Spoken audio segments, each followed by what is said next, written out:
Hello everyone, welcome to Dakshana e-classroom program, and this is a solution video for exam MZT NEET for part physics. So let's continue here. So here we have question number 1. In a transistor amplifier circuit, the emitter base junction of an NPN transistor. So amplifier circuit, transistor work as an amplifier only in active mode, and in case of active mode, emitter base junction is always forward bias. So the right answer for question number 1 is forward bias, that is option 1. Question 1, so it's matching with option number 1, forward bias. Question number 2. Zener breakdown in a semiconductor diode occur when reverse bias exceed the certain value, forward current exceed no. Zener breakdown always occur in reverse basically region, and reverse biasing and reverse bias when exceed the certain value. That's matching with correct option 2. Question number 3. Okay, the drift current in a PN junction. So here drift current, this is PN junction. Let's say this is P and N, negative, here its potential barrier positive. So electrons diffusing this side, holes diffusing this side, this causes this side diffused current, and bond breaking here pulled electron this side and holes this side, so that way resulting in current, and this is your drift current. So it is from N side to P side, and that's matching with option number 3. Question number 4. The electric and magnetic field associated with an EM wave propagating along Z axis can be. So propagating along Z axis, so let's say this is X, Y and Z. So wave is propagating in this direction, then the wave velocity C bar is parallel to E bar cross B bar, and based on that, if you are checking the option, then I cross J can give you K. So I E naught I cap, B naught J cap, that's matching correctly. E naught K cap not possible. E naught J cap, then it will be minus, not possible. So correct answer is 1. Question number 5. A motor is used to deliver water at a certain rate through a given horizontal pipe.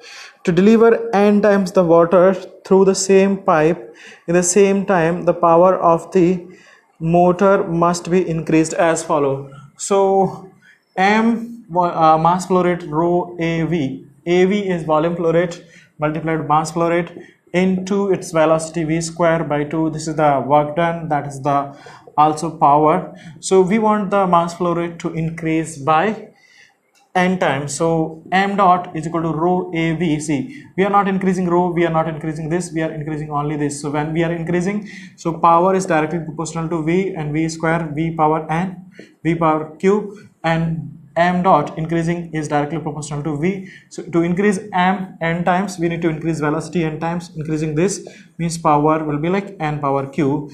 So that's basically option 3. Question number 6.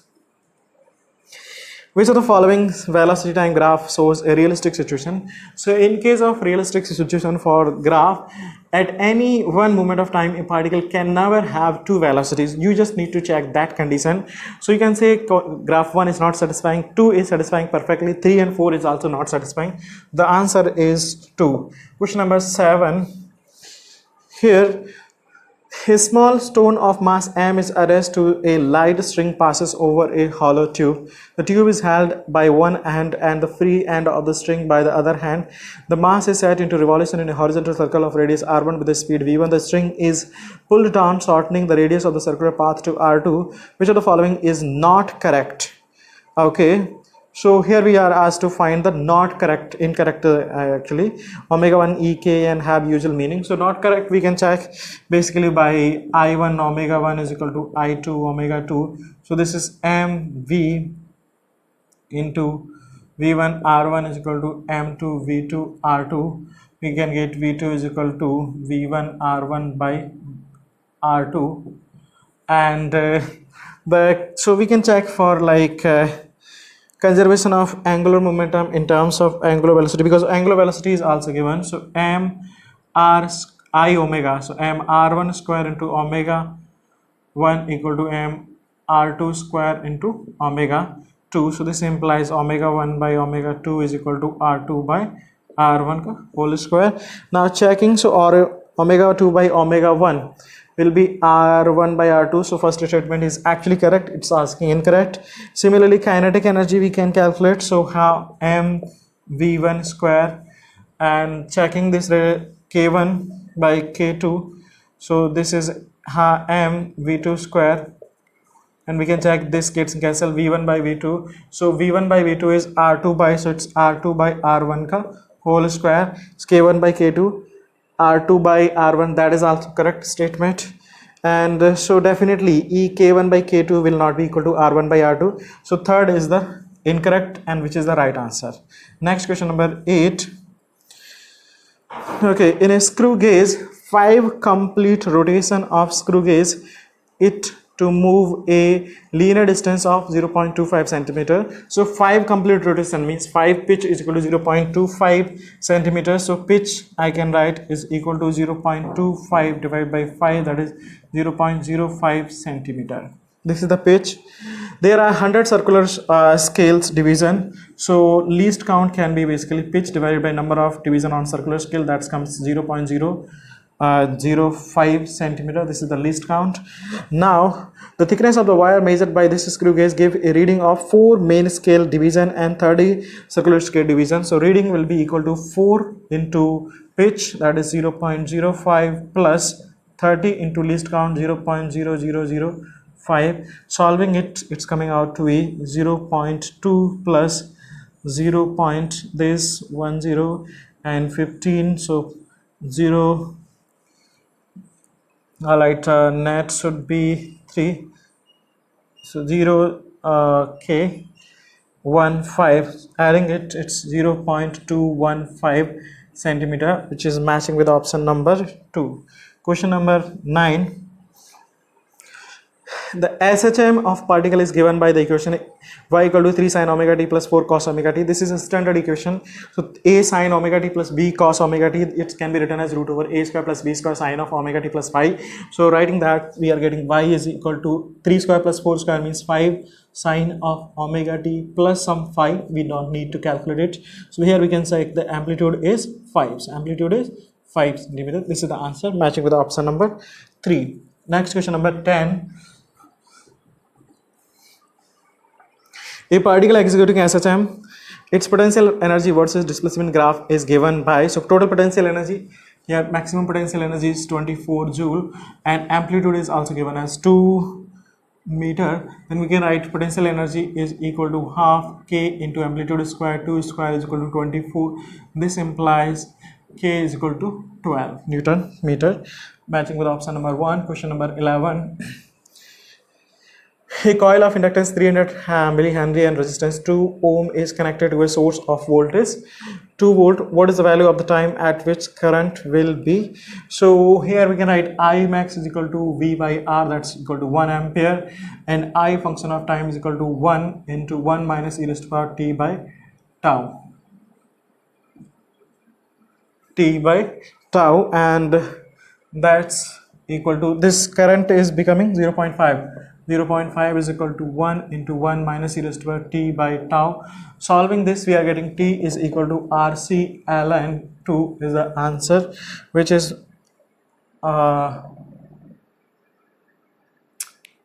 mistake. We are getting it actually. So this is coming out to be, here everything is given to, okay, L. So tau is equal to L by R. Here substituting L is 300 millihenry divided by R is how much? R is given as 2 ohm. 2 ohm. So this is your tau. Substituting here and solving, we get actually t is equal to 0.104, and that is equal to 0.1 second, matching with option number 3. Question number 12. An electron move on a straight line path xy as shown in the figure. The ABCD is a coil adjacent to the path of the electron. What will be the direction of the current, if any, induced in the coil? So see it. This is the coil, and point marked as ABCD. A, B, C, D. electron is moving here, so electron moving here means it's coming closer, so current will be in this direction, and current, it will produce magnetic field inward. So now we can see the current is increasing as electron is approaching, so flux inside is increasing, so it will try to induce the current in this direction. No, it will induce current in ABCD this way initially, then later on electron moving here, then current is going this same direction, but it's decreasing, then it will try to increase. So the initially current will be A B C D, later on it will be like A D C B. This is the initial and final direction. So the current will reverse its direction as the electron goes past the coil. Fourth one is the correct answer. Next question number 13.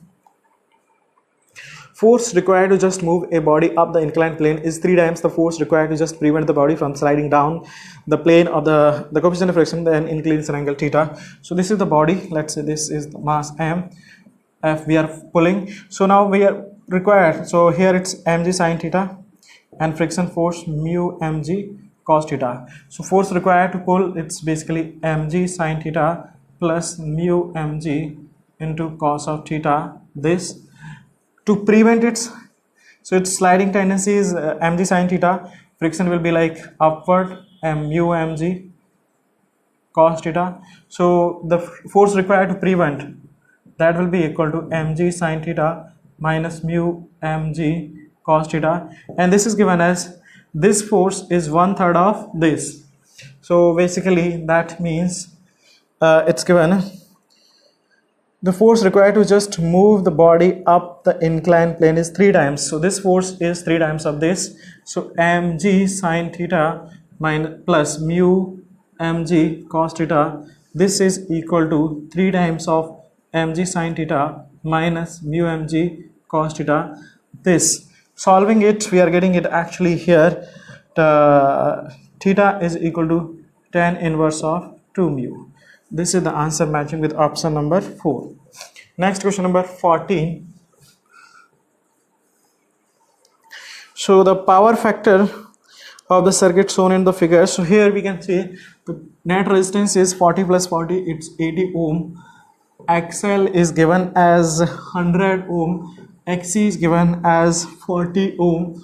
Z is equal to root over R square 80 square plus XL minus XC 100 minus 40 whole square, that is equal to 100. Then power factor cos phi is equal to R by Z, that is equal to 80 by 100. 0.8 is the answer matching with option number 3. Next question number 15. Okay, 3 identical blocks, means each having mass same m, a, b, c are placed on horizontal frictionless surface. The block A and B, block B and C are at rest, but A is approaching toward B with the speed of 10 meter per second. The coefficient of restriction for all collision is 0.5 meter. The speed of block C just after the collision. So here block A moving with 10 meter per second, block B at rest, block C at rest. So m mass, m mass, m mass. So I can write velocity of block T or B after collision with A. So that can be written as, basically this is all right, for by using the formula here, u1, okay, we need velocity, okay, this is the formula actually. v1 is equal to m1 plus e, m1 minus e m2 divided by m1 plus m2 into u1 plus, this is m2 plus e m2 divided by m1 plus m2 into u2. Here this is 0, and v2 is equal to, here m2 minus e m1 divided by m1 plus m2 multiplied by u2 plus, this is m1 plus e m1 divided by m1 plus m2 into u1. So now see here, this we don't need it, this is 0 because u2 is 0, we are using this relation.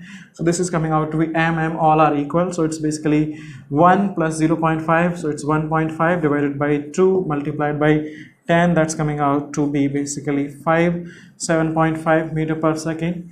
This is the velocity of block B after collision with A. Similarly, velocity of block C after collision with A will be like 1.5 divided by 2 multiplied by 7.5. That's coming out to be solving 5.6 meter per second. This is the answer matching with option number 1.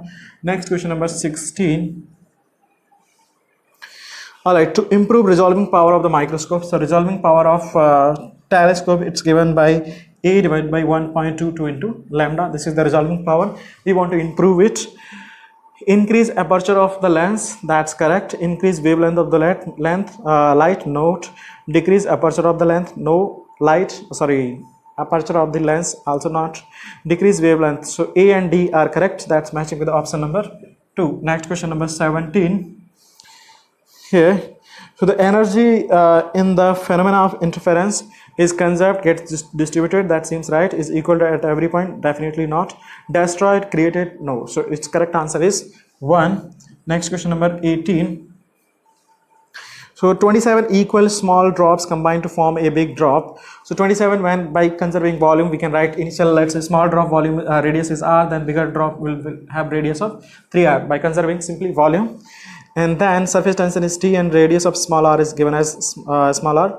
Excess pressure inside big drop is 3 times of the excess pressure inside the small drop. So delta P big is equal to how much? That is 2t by r, that is 3r. Delta P small is equal to 2t by radius is r. So here we can check now option 1. Excess pressure inside big drop is 3 times of excess pressure. No, it's 3 times less, basically, not 1 by 3 times. So it's A is not correct. Surface energy decreases in this process because area decreases. That's correct. In this process, 72 pi r square T energy released. Okay, radius of big drop is 3r. D is correct. B is correct. C we can check. So the energy released, delta E, will be equal to change in area. The change in area is equal to 27 multiplied by 4 pi into r square minus 4 pi into r is 3r whole square. This multiplied by surface tension, solving, it's coming out to be 72 pi r square into T. So this is exactly correct. So the right answer is B, C, D. Options are correct, which is matching with option number 3. So this is up to question number 18. Next question number 19. Let me erase the board before that. Okay, so next question number 19. Here, for the given figure, if solid is in equilibrium, then density of the solid will be, so net buoyancy force must be balancing its weight. So let's say area of cross section is A, length is given as L by 4 in liquid 2 rho. So we can write buoyancy force is balancing the mg.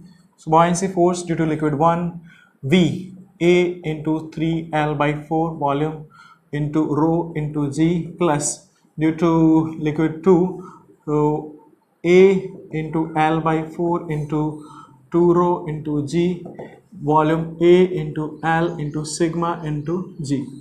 This, so A L G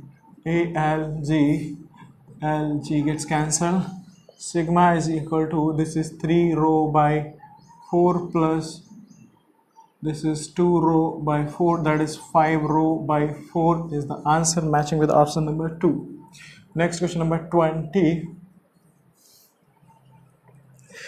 Open pipe is suddenly closed with the result that the second overtone of closed pipe is found to be higher in frequency by 100 Hz than the first overtone of the original pipe. So open pipe, this is open, another one it's closed, same length. Second overtone this, first overtone of this, and this difference is 100. Second overtone 5V by 4L minus second overtone V by, this is 2V by 2L, this is 100. This implies V by 2L. This is equal to, let me write it, V by L, this is 1 by 4 equal to 100. So V by 2L is equal to 200, and this is the fundamental frequency of original open pipe, and that's what it is asking. The first overtone of the original pipe, the fundamental frequency of the open pipe will be, that's coming out to be 200. That's matching with option number 4. Next question number 21. 50-meter long train are crossing each other in opposite direction with the velocity of 10 meter per second and 15 meter per second, respectively the time taken by the train to cross each other. cross the each other. Total distance traveled need to be traveled 50 plus 50. Relative velocity is 10 plus 15, that is 25. So time to cross is 100 divided by 25, that is 4 seconds, matching with option number 2. Question number 22. Aeroplane moving horizontally with a speed of 100 meter per second drop a food packet while flying at a height of 500 meter. The horizontal raise of the packet. So time to fall the packet is equal to root over 2h by g 10. That's coming out to be 10 second. Then range time of flight multiplied by velocity, that's coming out to be 100 meter. This is the answer, matching with the velocity is 100, so it's coming out to be 1000 meter, matching with option number 1. Next, question number 23. Charged particle is balanced in air by the application of electric field. If direction of electric field is reversed, so means mg is equal to electric force QE. This is F electric. Now if direction of force is reversed, then net force downward will be mg plus QE. This is also equal to mg, so it is just 2 mg. That means 2g is the acceleration, 20 meter per second, matching with option number 2. Next, question number 24.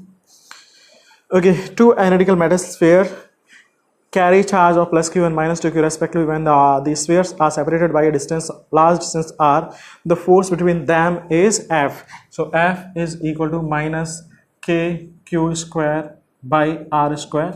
This is force. Now next case, what is happening? Now the spheres are allowed to touch and then moved back to the same separation. To touch, then total charge will be neutralized. So plus q will be neutralized by minus 2q. Net charge remaining will be minus q, and it will divide equally half. So charge will be minus q and minus q. Then force will be equal to kq square by 4 into r square, because they are at same separation, so it will be repulsive, it is attractive. So now find the new force of repulsion. So just need to calculate the magnitude between them. So this is F, then this force is, I can write it basically, this force will be equal to what? 2, this is F prime is equal to F by 8. So that's the answer, matching with option number 4. Next, question number 25. Escape velocity of the body from the earth's surface is VE. The escape velocity of the same body from the height equal to 7r from earth's surface will be equal to, so potential energy at surface Gmm by Re, this is the binding energy, must be equal to mv escape square by 2. Next case, when it is at 7r height, so means it's Gmm by 8Re will be the potential energy. This is mv escape prime square divided by 2. Just simply dividing this by this gets cancelled. It's coming out to be 2 gets cancelled, gets cancelled. So V escape prime square is equal to basically V escape by 8 square, that is V escape by 2 root 2 will be the answer, matching with option number 3. Next, question number 26. So here the value of G at a particular point on the surface of the earth is 9.8.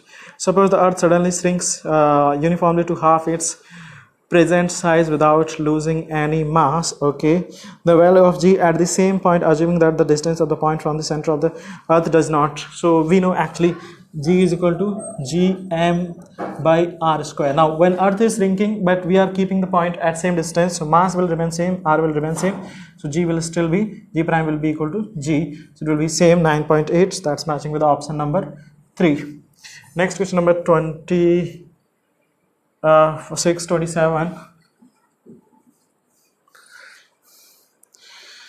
When constant torque is acting on a body, then body maintain its state or move in straight line. That's not possible. Acquire linear acceleration? No. Torque will produce angular acceleration. Acquire angular acceleration? That's correct. So match with option number 3. Question number 28. Shaft of motor rotate at a constant angular speed of 3000 rpm. The angle it has turned through 1 second. So theta is equal to omega into t is equal to 1 second. So theta is equal to 300 rpm, 2 pi radian per minute multiplied by 1 second. This gets cancelled. This is 50. It's coming out to be 100 pi radian. This is the answer, matching with option number 2. Next question number 29. YDSC distance between slits is and the screen is 1.5 meter when light of 500 nanometer is used. Second bright fringe is obtained on a screen at a distance of 10 mm from the central bright fringe. Okay, what will be the shift in second bright fringe if light of wavelength 5550 nanometer is used? So we can write second bright fringe 10 mm. This is equal to n 2 lambda capital D by small d. Next case, let's say it's x, 2 wavelength is changed to 550, it's same, divided by d, dividing it, solving it, and this is, so x is coming out to 11 mm. So the shift in position of second bright fringe will be 1 mm. This is the answer, matching with option number 1. Next question number 30. A ray of light is going from air to water. Which of the following figure represent dispersion of light? So here we know actually sine of theta in air is equal to mu sine of theta 1 in theta r in angle of refraction in water. So theta r is equal to, this is constant, sine theta divided by mu. And dispersion means we need to check for different wavelengths. So we know actually mu is inversely proportional to lambda. That means theta refraction is directly proportional to lambda because remaining things are constant. So lambda is greatest for red, so angle of refraction will be greatest for red color. According to that, the correct option here available is this is 2. Angle will also reduce, so it will bend towards the normal. So that's the right answer, matching with option number 2. Question number 31. Figure illustrate how B, the flux density inside a sample of unmagnetized ferromagnetic material, varies with B naught, the magnetic flux density in which the sample is capped. For the sample to be suitable for making a permanent magnet. So for permanent magnet, the retentivity and coercivity both must be same. So now according to OQ is retentivity and OR is coercivity. So OQ should be large, OR should be small. No, OQ and OR should be both large. That is the correct answer. It's matching with option number 2. Question number 32.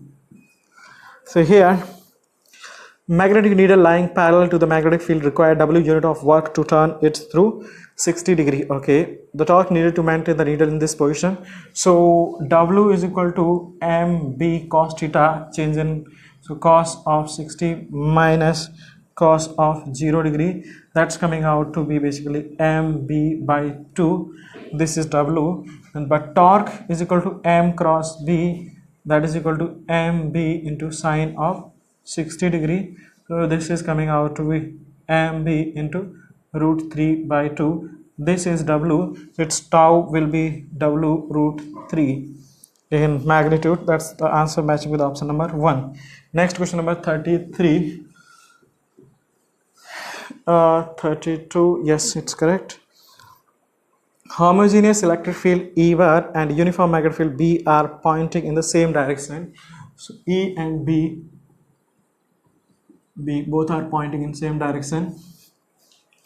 A proton is projected with its velocity parallel to E. So proton ko bhi velocity, proton with velocity V parallel to E. Okay, it will. So when its velocity is in the direction of magnetic field, so no magnetic force will be there, but electric force will act in the direction of velocity. So go on moving in the same direction with the increasing velocity. That's his correct answer because it will be having acceleration. Next question number 34. In a meter bridge experiment, null point is obtained at 20 cm from the one end of the wire when resistance X is balanced against another resistance Y. So that means X upon Y, it's 20 by 80, it's 1 by 4. Next case, if X is less than Y, okay, then where will be the new position of the null point for the same end if one decide to balance a resistance of 4X against Y. So 4X against Y, let's say it is balancing at X, then it will be 100 minus X, and this implies divided by 4, and this is equal to 1 by 4. 1 by 4, 4 gets cancelled. X is equal to 100 minus X, implying it's equal to 50 centimeter. Matching with option number 1. Question number 35. In the given figure, the potential difference between point A and D will be, तो यहाँ पे देख सकते हैं loop 1 जो first left वाला loop है उसमें current will be 1 ampere and the current in right loop will be 1/4 ampere. So now we can start it from A. So VA, then current, we are moving in the direction A to B in the direction of current. So it's -3 into current 1, and then B to C it's +5. Then C to D we are moving again in the direction of current. It will be -6 multiplied by 1/4. This is equal to VD. So VA minus VD is coming out to be -3 plus 5 plus 2, so this is -2 plus 3/2, and this is coming out to be 4 minus 1/2, and that's matching with option number 4. Next, question number 36. Resistance of the wire of length 2 meter and area of cross section 0.5 mm square is 2.2 ohm. The specific resistance of the material of the wire will be, so R is given by rho L by A. 2.2 is equal to rho resistivity, specific resistance. Length is given as 2 meter, divided by area is 0.5 into 10 to the power -6. Solving it for rho, we are getting it 5.5 into 10 to the power -7 ohm meter.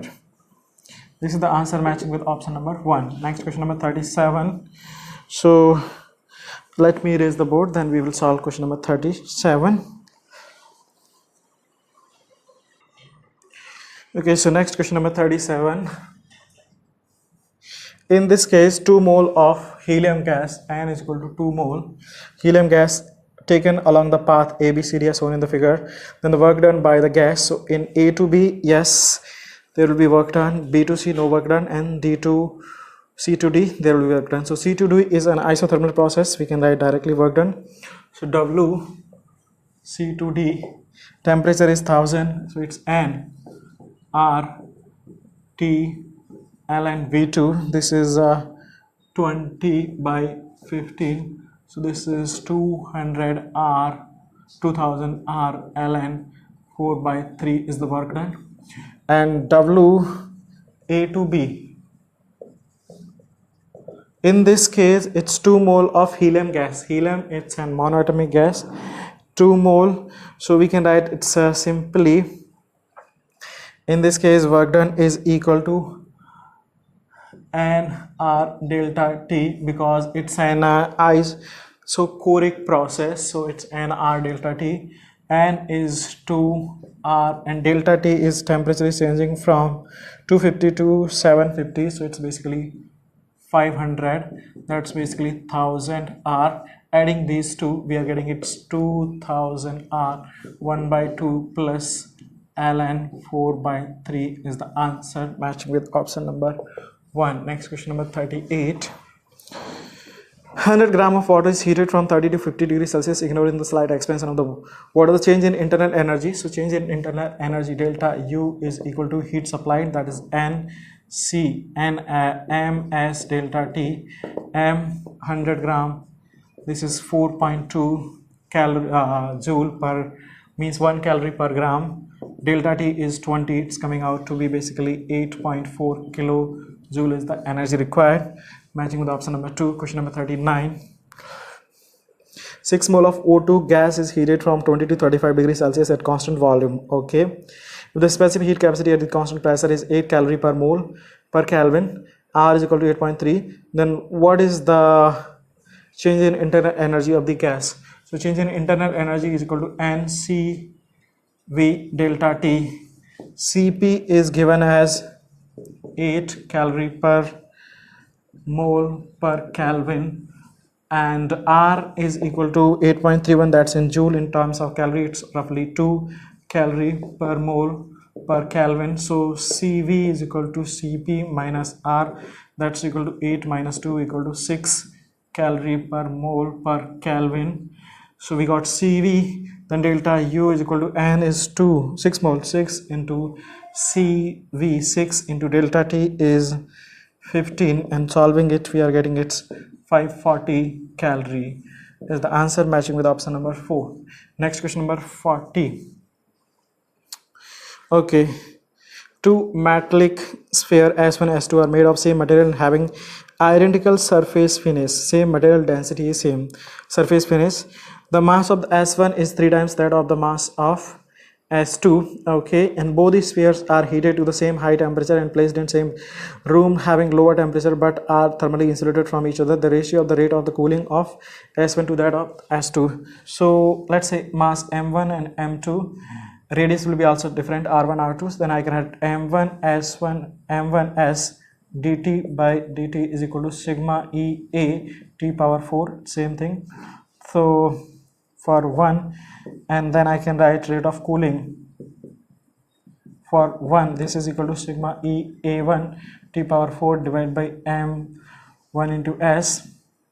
The cooling for second will be equal to sigma E A2 into t power 4 divided by M2 into S.